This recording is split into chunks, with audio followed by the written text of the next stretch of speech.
Hey. So my computer's not working right. YouTube to sit there and spin. So now I'm trying to do this, and it ain't working either.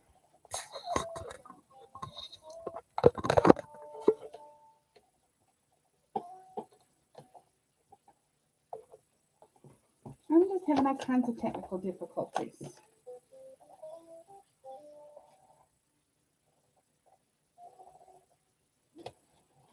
Ever had a day like that where nothing wants to go right?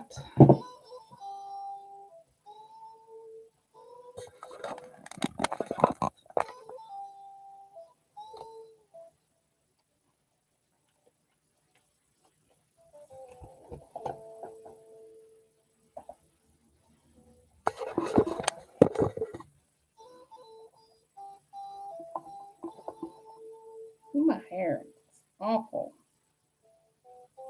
Okay. Well, that really did it that time, didn't it? That's what I need to do.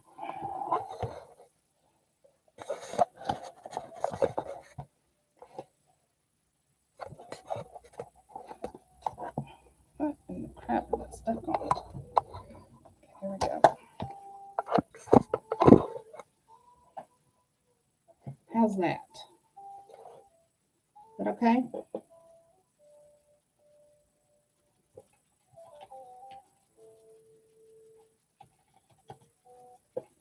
So, yeah, well, I'm trying to use the new camera with my laptop, but, it doesn't want to hang on my laptop either. So, I just got a text. I got a text from my daddy earlier, about 2 hours ago. And he said, check out, look up escapees activity in the little town he lives in. Seriously. So I couldn't find anything on it. Nothing. And I told him, I said, not see anything on the internet about escapees. So then his girlfriend just texted me about 15 minutes ago. And she says, we are so thankful and so blessed that Papa didn't get shot today when he walked up on the two fugitives in his shop at work. They were caught on a road nearby, or they were caught on Redbud Avenue, close to the center where he works. They were heavily armed. The feds flew in the parking lot, weapons out. Papa is upset and thankful. That's all I've heard. I've not gotten anything else. I don't know. But he's okay. So I'm okay. All right. So let's get on with this. I'm so tired. Does the music sound okay? Is it too loud? I gotta look down to see you guys and to see me. The camera's right here, and then up on my is where the book's at, because she had to send me a PDF, so I'm having to read it on my computer today.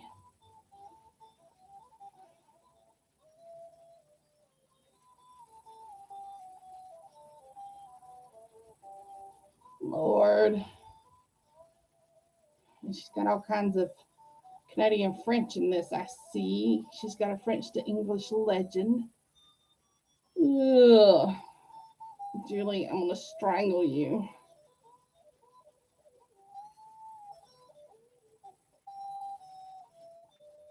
So I may have to go back and forth.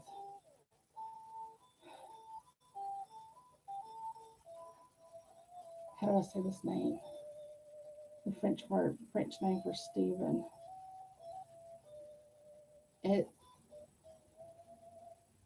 Eton.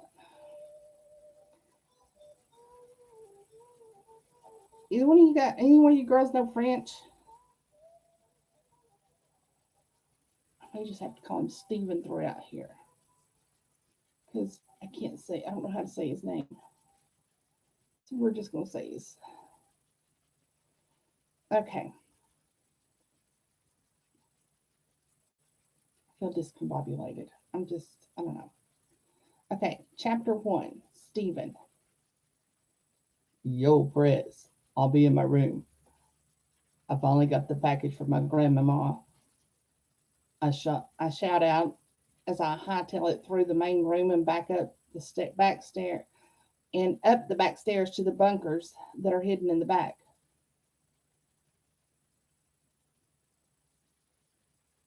Do right. We have church in an hour. If that's what I think it is, make sure I get a fucking cuppa. I start to chuckle as I head to my room. I have been missing home for about a year now, as that was the last time I went and saw my parents and my grandmama. I think it's grandmamere.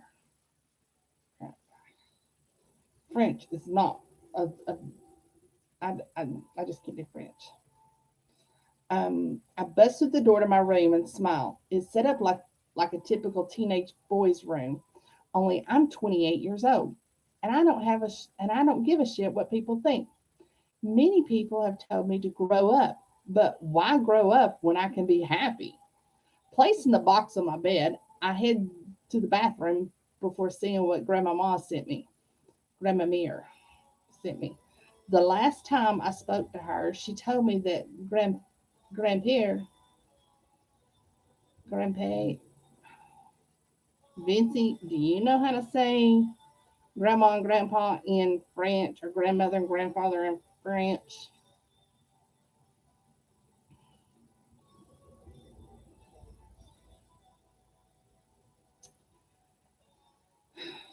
Let's see. Because I really hate to just drop all this and do it like grandma and grandpa, a good grandmother. Placing the box on my bed, I head to the bathroom before seeing what grandmother sent me. The last time I spoke to her, she told me that grandfather had hurt his back while trying a new move. I had to stop her because that woman tends to indulge too much information about her sexual exploitation. Washing my hands, I smile at myself in the mirror and dry them before unsheathing the knife. Unsheathing that to me is a sexual word. Unsheathing the knife from my pocket and starting for the box. The tape on the box is insane. I love that woman. She always knows how to make me smile. Finally, ripping through the tape, I see the letter that always accompanies the treats.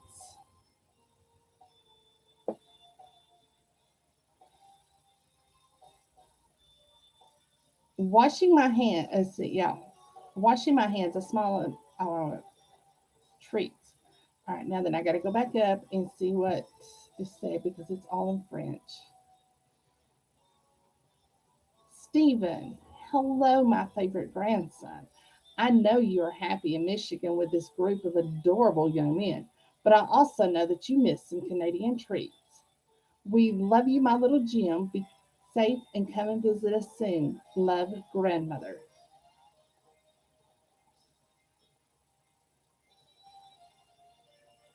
I tear, I tear it, I tear up at the scribbled writing and take note to phone her after church to say thank you and chat a bit.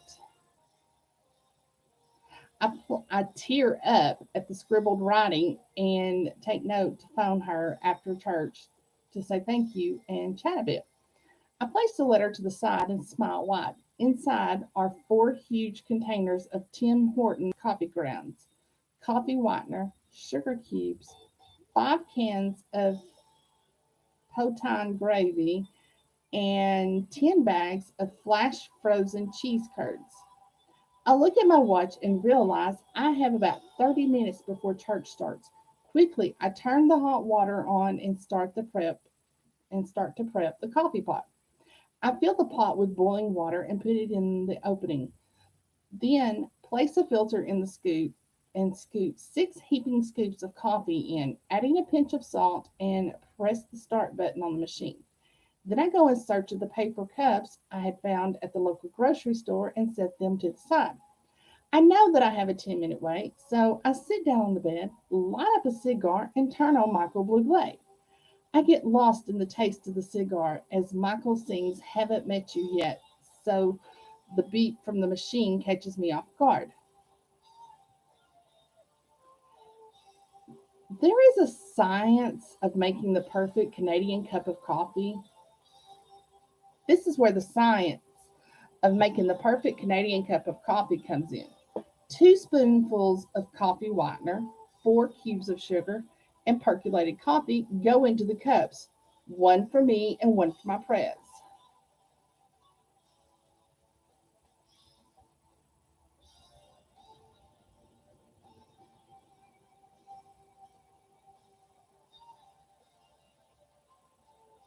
More French. Hold on, I'm having to look it up. Dang Canadians. I love you dearly.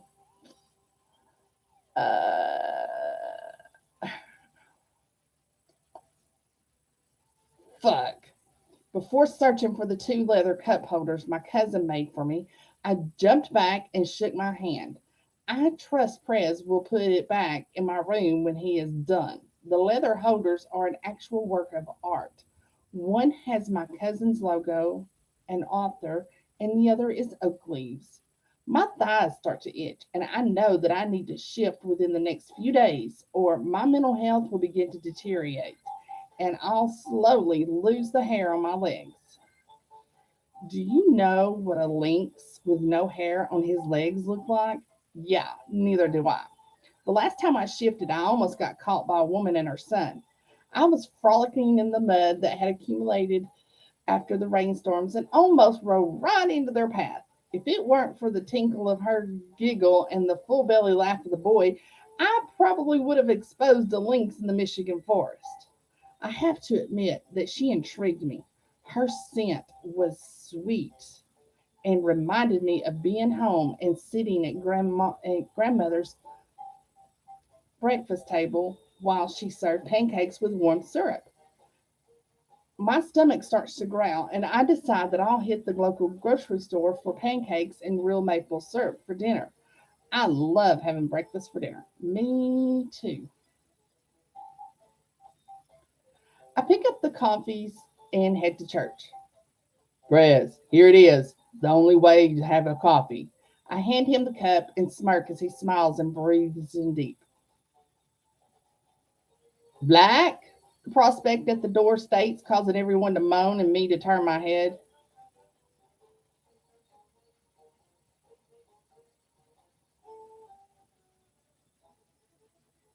Fuck, prospect. Who the fuck told you to open your mouth? Double, double in the proper Canadian way to drink a Tim Hortons coffee. Next, you'll tell me that maple syrup gets served cold and in plastic containers. I shake my head and sit to the left of my prez about 2 spots down. The prez bangs the gavel and brings the meeting to order. Mayor Burns is up to his old tricks again. He called me this morning and told me that a developer has asked about our land at the far end of the lot.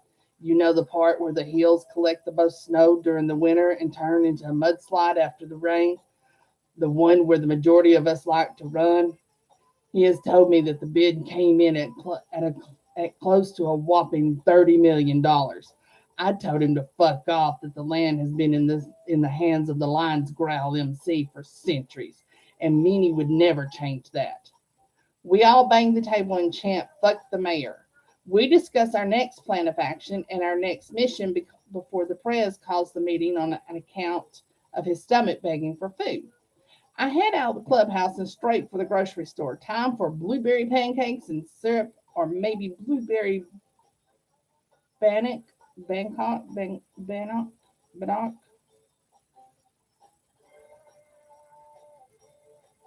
Hey Beth, uh, bannock with maple syrup dip. I I will decide when I get to the store and see what they have in stock. Chapter 2, Victoria. Good afternoon, Miss Jenkins. I hope you found everything today. I smile at the 80-year-old woman in front of me as the door chimes go off. I always find everything and then some. She starts to giggle and turns her head to the door. I start to scan her groceries as I wonder if I found a better job, would Reese and I'd be better off. Oh hell, who am I kidding? Any job at not at this place would be a better damn job. I'm so lost in my own thoughts that when Mrs. Jenkins put her hand on mine, it made me jump.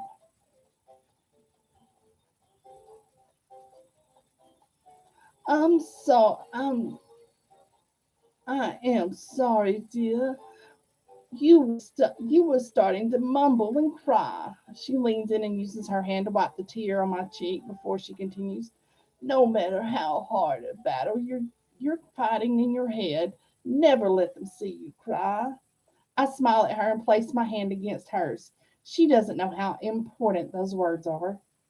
Thank you. I really needed to hear that. I smile at her and finish off her coffee. There are people that shop in this store that I genuinely adore, that go out of their way to make me smile. And then there are the ones that bully you inside and outside of work. Yes, I worked in a grocery store for a couple of years, and that's exactly how I felt. Pretty much every service job I've ever had was like that.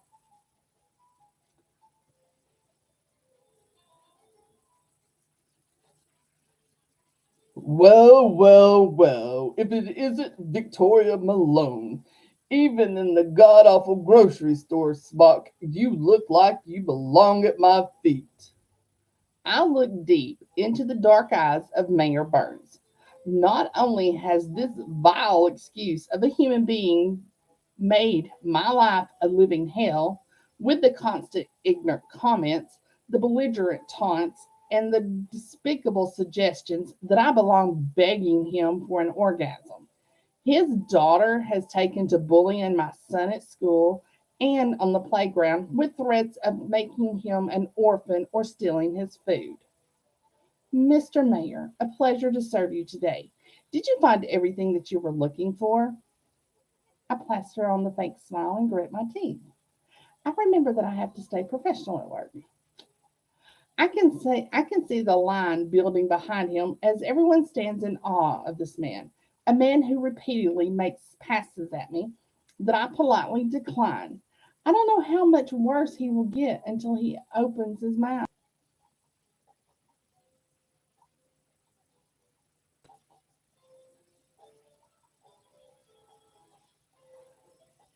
The best place for you would be between my legs under my desk.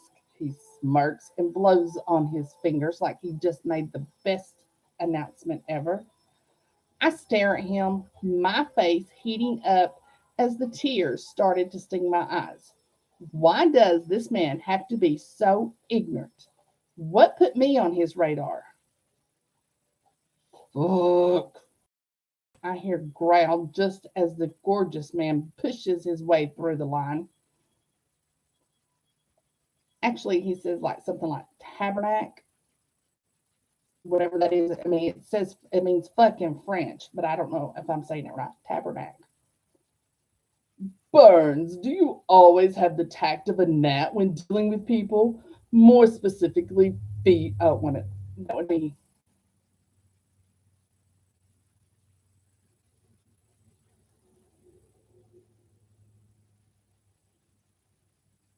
Oh, Burns, do you always have the tact of a gnat when dealing with people, more specifically females? he asks as he leans down into the mayor's face.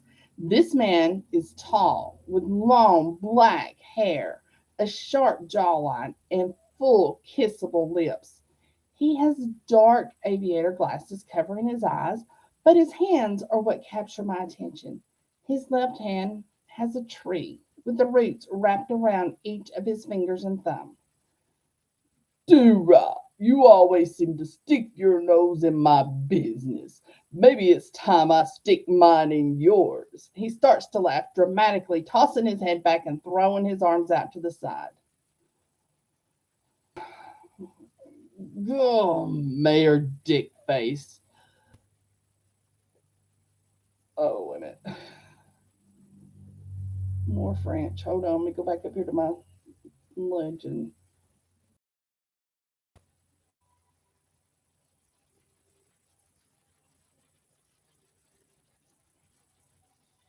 Oh, she didn't finish that one up for me. Okay, so we're gonna kind of wing it here. So he calls him Mayor Dickface. Hmm, let me try this in French. Part of it's like Spanglish, only it'd be Frenchlish, whatever French and English is together. I don't know. Um, Mos Mos Mayor Dickface. Vous forget lines ground MC as voter plus grande threat. He growls, but it sounds more like he screamed. Gentlemen, I'm going to have to ask you to leave before I get into trouble. Please, you are in a public place. I hiss as I watch my manager storming up from the back door. I'm sorry, miss. The tall drunk of water states and steps back in line. How much do I owe you, bitch? The mayor snaps as the manager puts his hand on my shoulder.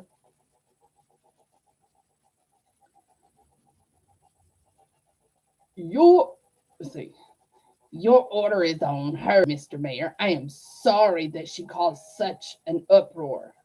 My mouth hangs open as I watch the mayor walk away with $50 worth of steak that I now have to pay for out of my salary, a salary that barely covers my damned rent. The whole $200 I get this week is now going to be short 50 from something that had nothing to do with me. The tears start to fall from my eyes as I vigorously wipe at my face. I can't be in this store anymore. I step back from the machine and inform the cock, that is my manager, I'm taking a break. Then I walk out the front of the store and directly to my car. Stupid, stupid, stupid! I scream as I pound my fist on the dashboard. I knew not to engage him, and I didn't. Why am I being punished?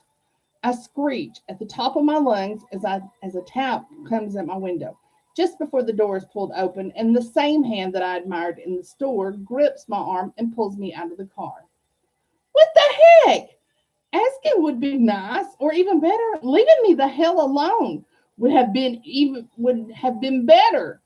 That comes a little bit louder than I intended, but he gets my point across because he removes his hands and holds them up as if to surrender.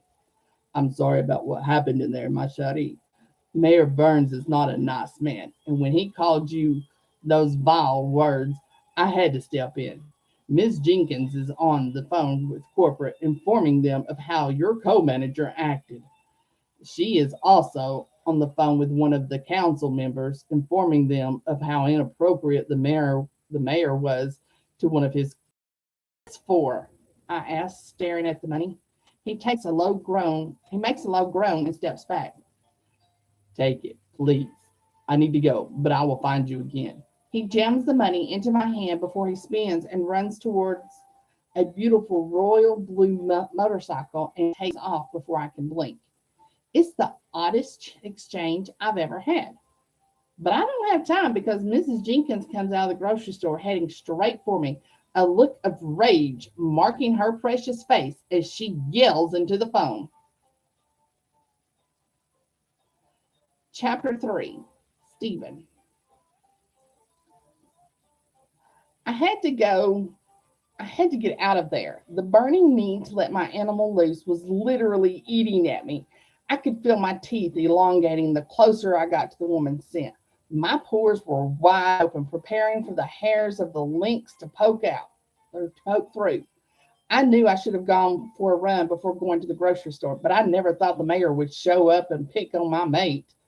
Wait, what? My mate? They say that the animal inside knows his mate's scent, and when they are close enough, it's like the devil trying to surface. That curvy little cashier made my Lynx scream, and it made him want to tear through my skin and protect her. I could hear the scream coming out when I was yelling at the mayor, and there was nothing that I could do about it. After I dealt with the moronic manager, I mean, come on, the entire grocery store heard what the mayor had said to her. We all stood up for her by telling the manager that it wasn't her fault, but yet again, Mayor No Balls got his way. When I saw her sitting in her car screaming and slamming her fist against the steering wheel, the need to shift became so strong, it was as if the feral beast was attacking my human form just to be free. Still, they need to make sure that she was okay. Still, I needed to make sure that she was okay, that even though she never got hurt, I could see in her eyes that it wasn't the first time he had made comments. My heart still ruled my body, and the beast wouldn't until I found out. Oh, there it is. Hi, everybody.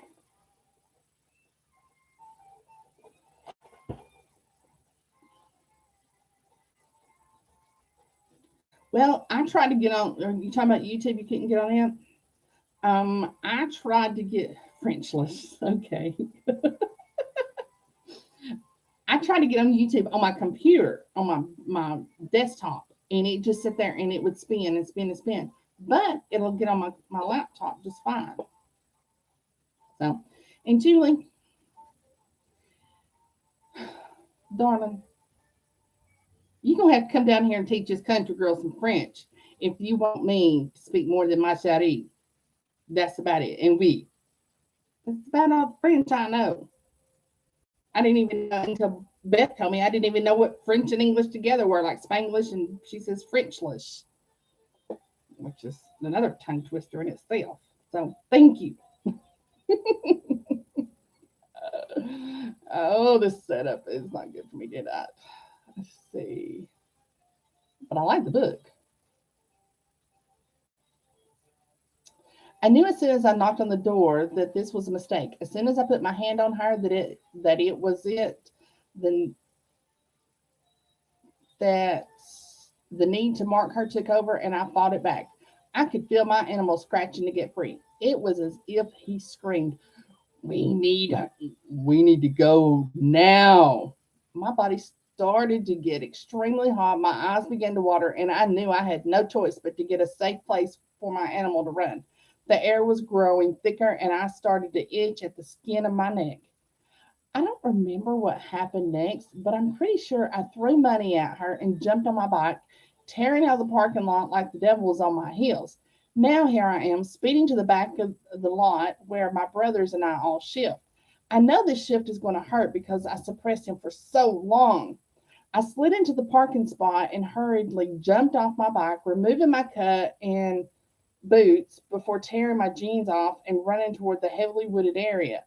I didn't care that people were walking along the trails. I knew that they were friendly to the club because no one was allowed back here. But I couldn't give two shits what they saw. I needed to run and I needed to change now. I could hear the whispers and giggles coming from the women, watching my naked form hurtling over a fallen tree as my hearing became clear. I shifted effortlessly in the air. As the branches and pine needles scratched and tear at my skin, I yelled at, out from the first snap of bone. What would typically cause minor paper cut like scratches could that would heal quickly leaves me screaming out in agony as the pain of my animal tearing through my body begins. The limbs that are reforming into the long legs of the lynx have me screaming out. What starts out as a human male yell quickly turns into the screech of the animal. The minor cuts burn deeper as the hairs start to slice through my pores.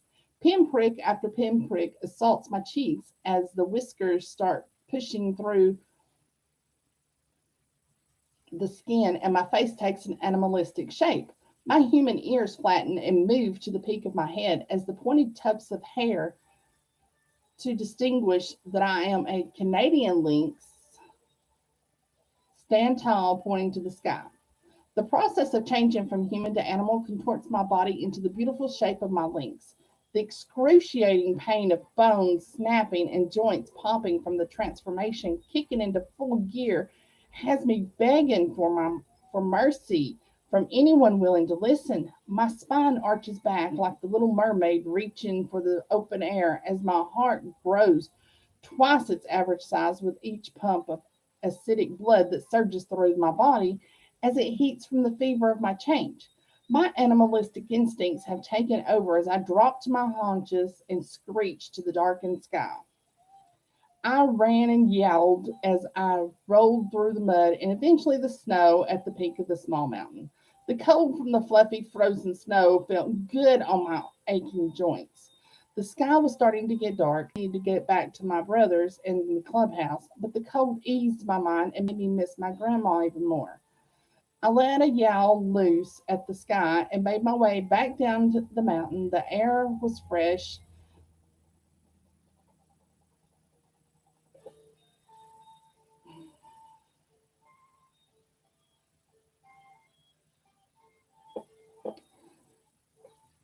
Uh,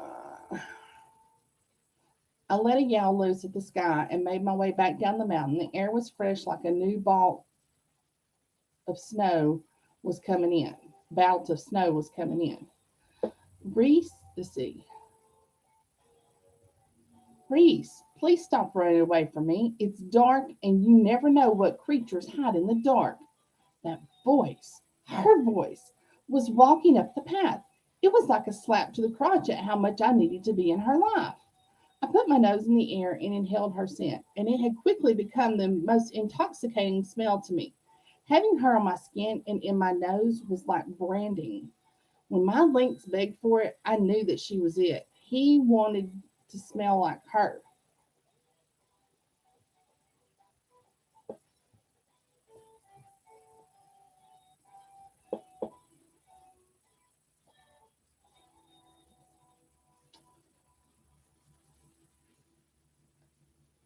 Having her on my skin and in my nose was like branding. When my lynx begged for it, I knew she was it, and he wanted to smell like her, wanted to strut and with around with his mate on his fur.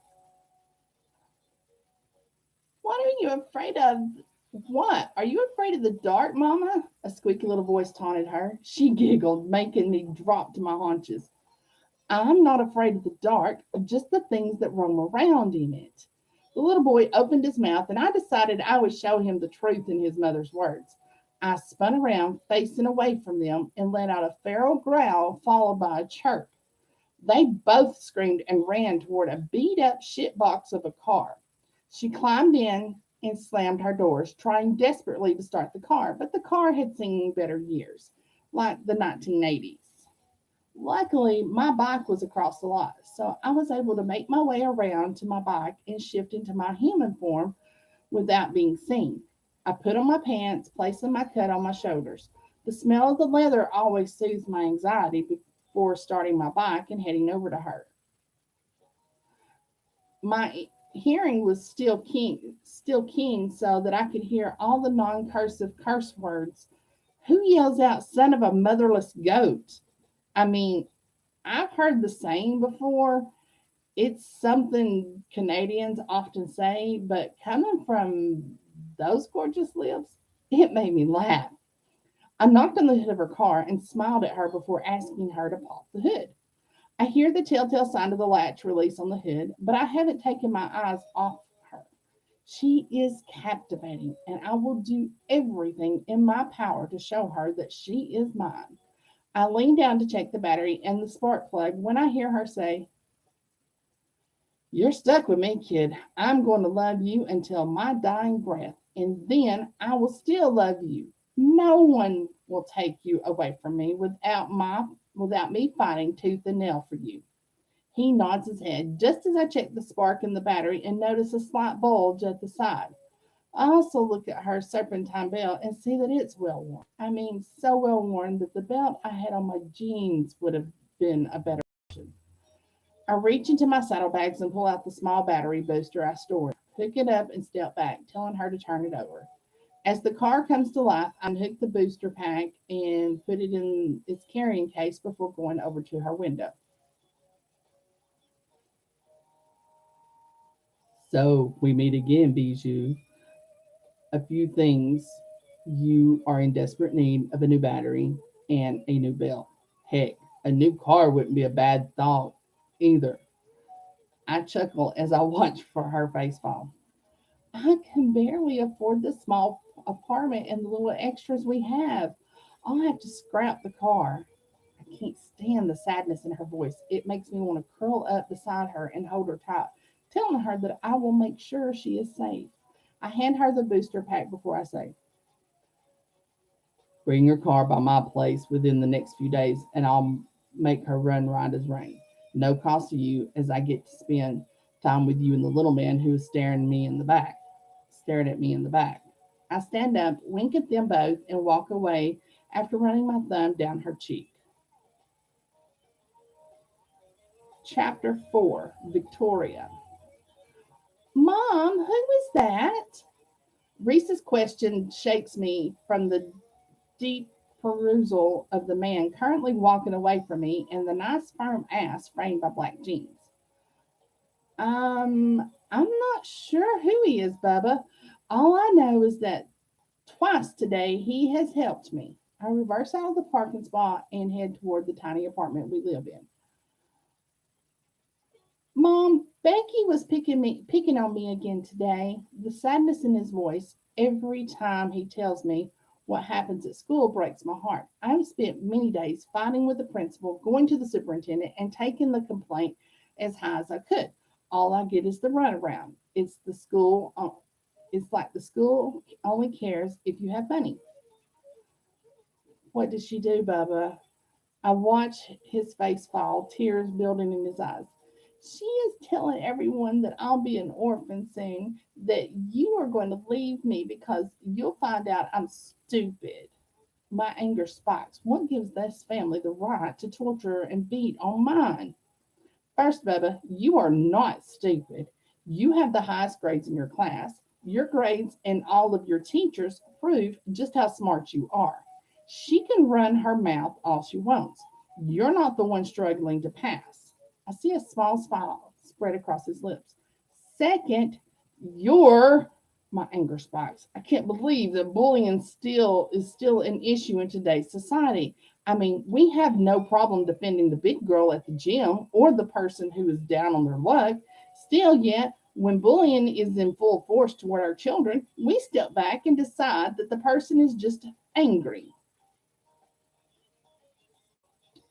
I had a run in with her dad today, too. That's how I met the big guy that helped us tonight. He defended me and then he took off. There is something so familiar about his amber eyes. It's like I've seen them somewhere before.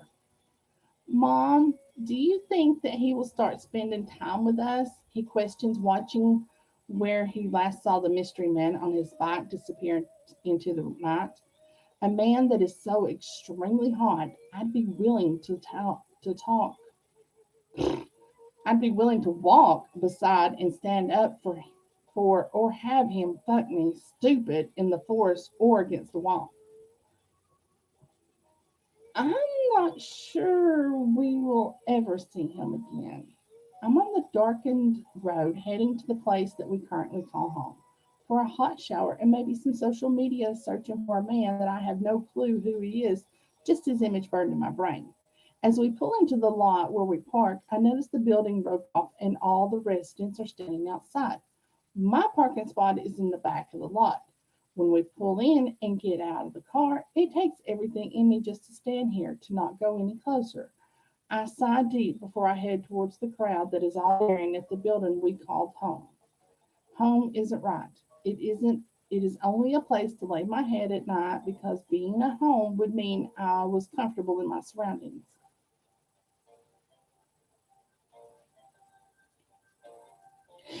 Vicky, there you are. Do you know what is happening? My next door neighbor asked me. Mrs. Cochran, I just got home with Reese. Did they say anything? I questioned my neighbor and looked toward the police officers that are all standing around and making jokes with each other. I am pretty sure they are acting like this is a get together, forgetting that we are all without homes. Excuse me, sir. I raised my hand to get the attention of the closest officer. Well, what do we have here? How can I help you, beautiful? He sneers at me as his eyes move over my body and land on my tits. I roll my eyes. What is going on? Why are we not allowed to go into our homes? I seem to be the spokesperson amongst the residents, even though I am the building's newest person. The mayor told us to check this building for a suspect that was recently involved in a trafficking case. We have closed the building until further notice. You are to each find another place to live. He waves his hand like it's that simple and turns his back on us. Dude, you do know that people that live in this building can't afford another place to stay? What do you expect us to do? He shrugs his shoulders and continues walking away from us just as loud pipes enter the back lot.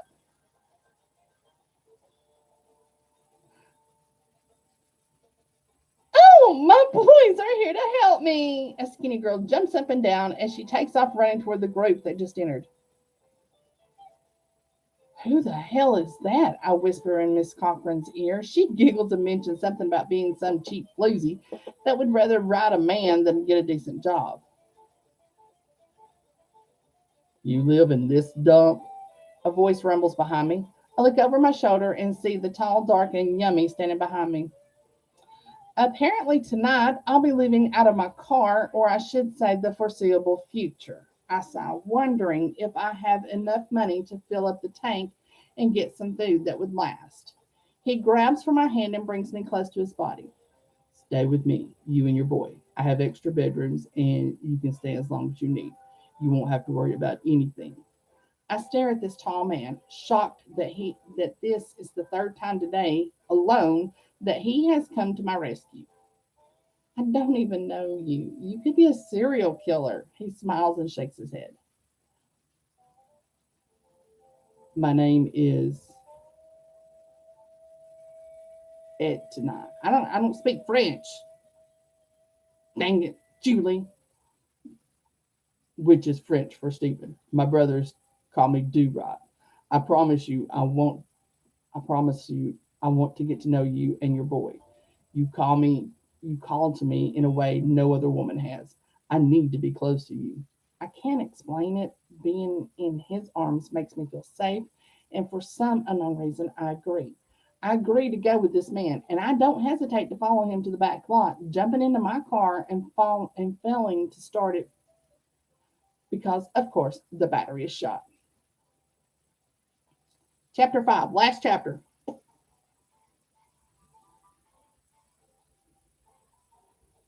Oh, Olivia, darling, I'm so sorry. Chapter 5, Stephen. Who's the female? Axel asks from behind me as the head club girl hangs from his side. When will she learn that to be one of my brother's old ladies, you can't have slept with every single brother? Chandra, why don't you go practice being a blanket on someone else? I need to talk to Prez, and your loose lips would capsize anyone's ship. I smirk as I watch her face change colors as the anger rises in her small minded brain. You didn't say that last night when I had my lips wrapped around your cock.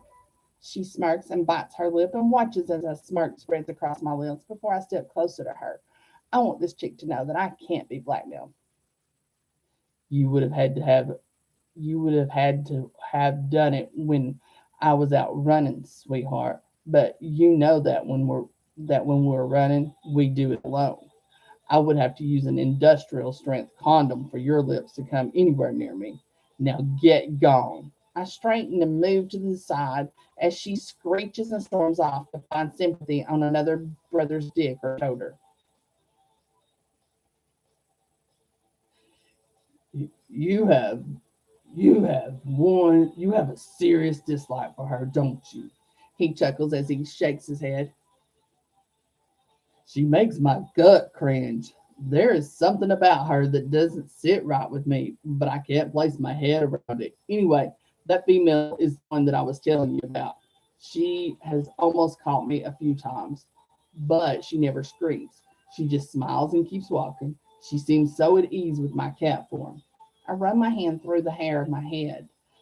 Despite being in my 20s, the black and white hair makes me look older.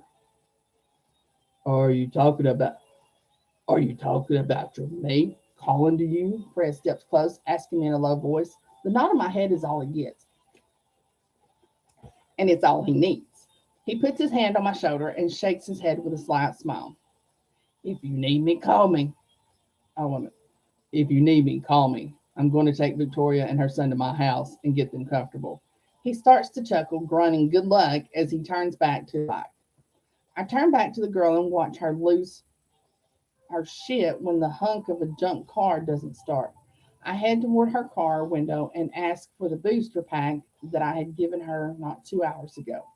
With her car started and us finally on our way, I begin to form a plan on how I will get this gorgeous woman and her son to need me so bad that they never want to leave. I need to make them fall in love with me. The first step is making sure that they both love my house. You guys make yourself comfortable. There are two spare rooms on the left side of the hall that you guys are free to use. Please. Ma maison est pour tu maison. In other words, your house is my house, I assume. I finish my sentence in French, and the look on her face makes me feel like I am under a microscope. She tilts her head as Reese's mouth hangs open. What? I shrug, staring into the eyes of the woman who has my animal begging to be released. You speak French? She whispers as she bites her lip. Her eyes zero in on her teeth. My eyes zero in on her teeth, clenching the lip, and I want to pull it free. I want to suck that lip into my mouth before I slide my tongue along hers. Mais oui, mon bijou. I am a French Canadian. I'm here to. I came here to northern Michigan to escape some demons from my past. I still have my family in Quebec. She starts to shift on the spot as I tilt my head back and take a deep breath before I groan. I have to get myself under control, or her son will see me mount his mom from behind.